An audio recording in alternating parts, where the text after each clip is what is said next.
Welcome back to the Ancestral Findings podcast. Christmas in Mexico is not usually treated like one neat day on a calendar. It feels more like a long build that gets louder, brighter, and more crowded as it moves toward Christmas Eve. In many places, the season spills into the street, neighbors join in, kids play a role, food shows up in big batches, music follows you around like it owns the place. A lot of Mexican Christmas customs come from Christian tradition, especially Catholic life.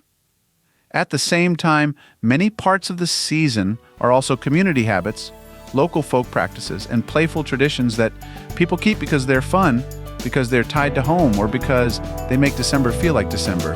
If you like quirky holiday traditions, Mexico has plenty.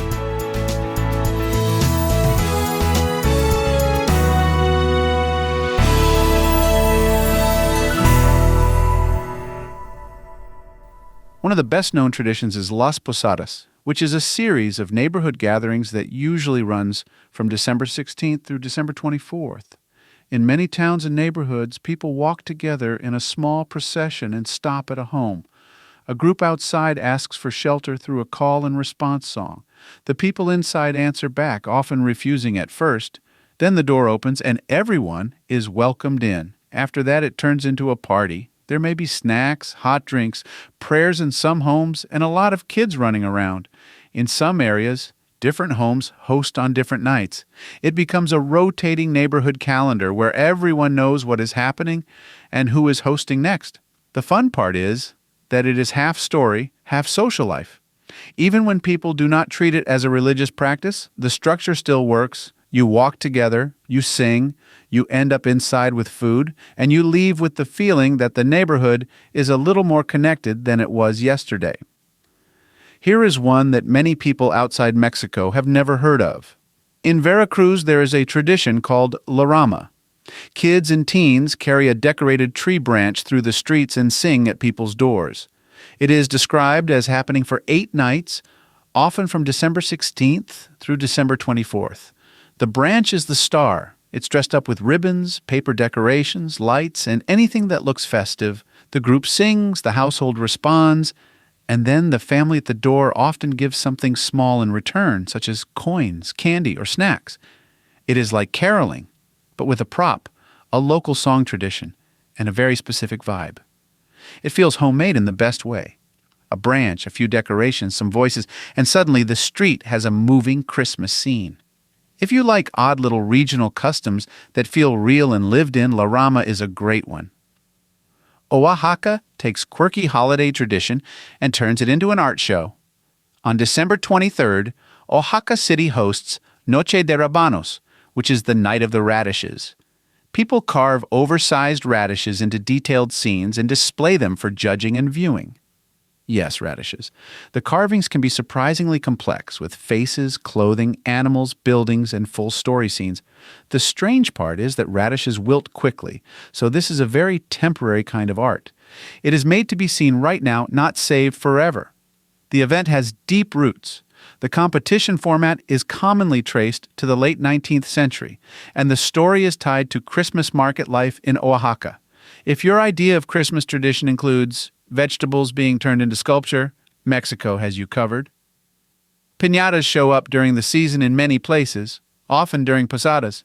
The classic Christmas style is a star piñata with pointed cones. It is bright, spiky, and usually stuffed with candy and fruit. There's symbolic meaning that some people talk about, and many people do not.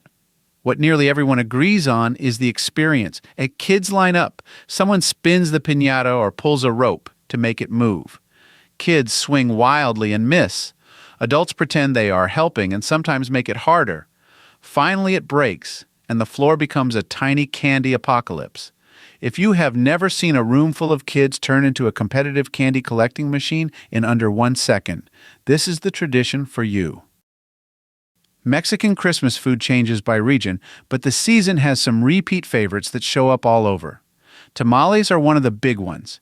Many families make them together because it is easier with a group. The process becomes part of the season, not only the meal. Warm drinks are also a big part of December nights, especially when people are outside for posadas and neighborhood gatherings. Fruit punch called ponche and thick warm drinks like atol or champorado are common seasonal comfort choices. Then there are buñuelos, which are crisp, fried pastries, often dusted with sugar and cinnamon. In some traditions, people eat buñuelos on a clay plate and then break the plate afterward as a playful gesture tied to the season. Not every family does the plate breaking.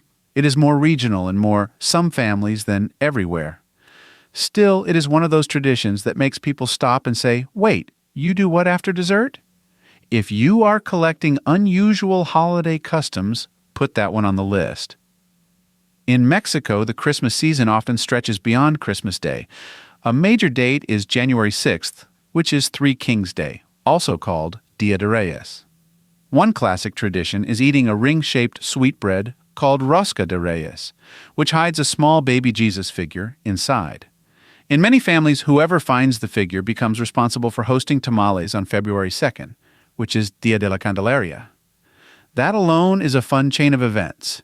It turns one bread into a future party assignment. Then it gets even more unique.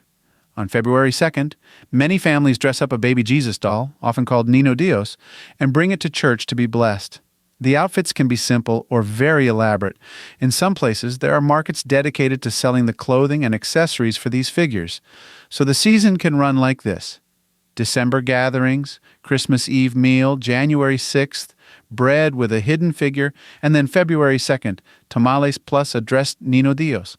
That is a long holiday runway, and it keeps family gatherings going well past December.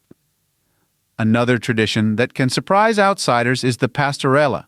It is a Christmas play about shepherds traveling to see the baby Jesus, but many versions include comedy, local jokes, and over-the-top villains.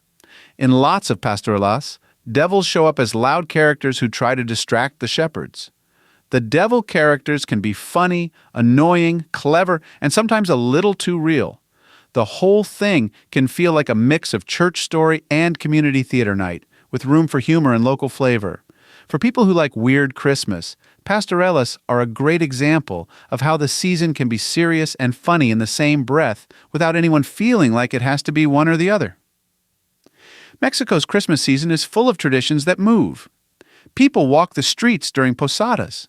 Kids show up at doors with la rama and a decorated branch. Oaxaca turns radishes into holiday sculpture on December 23rd. Piñatas explode into candy chaos. Buñuelos show up with crispy sugar crunch, and sometimes a plate gets smashed just because that is what the season does in some homes. Then January 6th and February 2nd keep the holiday chain going with bread, tamales, and a dressed Niño Dios. That mix of community, food, street energy, and regional oddities is what makes Christmas in Mexico feel so big, even when a family keeps it simple at home.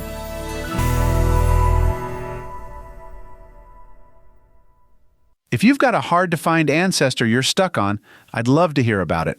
Just head over to ancestralfindings.com and click on Contact to send me a message. While you're there, take advantage of our free weekly genealogy lookups. Explore thousands of articles and enjoy hundreds of podcast episodes. We've been helping family history researchers since 1995. And if you're looking for even more, check out our Genealogy Gold Q&A series over on Patreon. Thanks for listening, and as always, happy searching.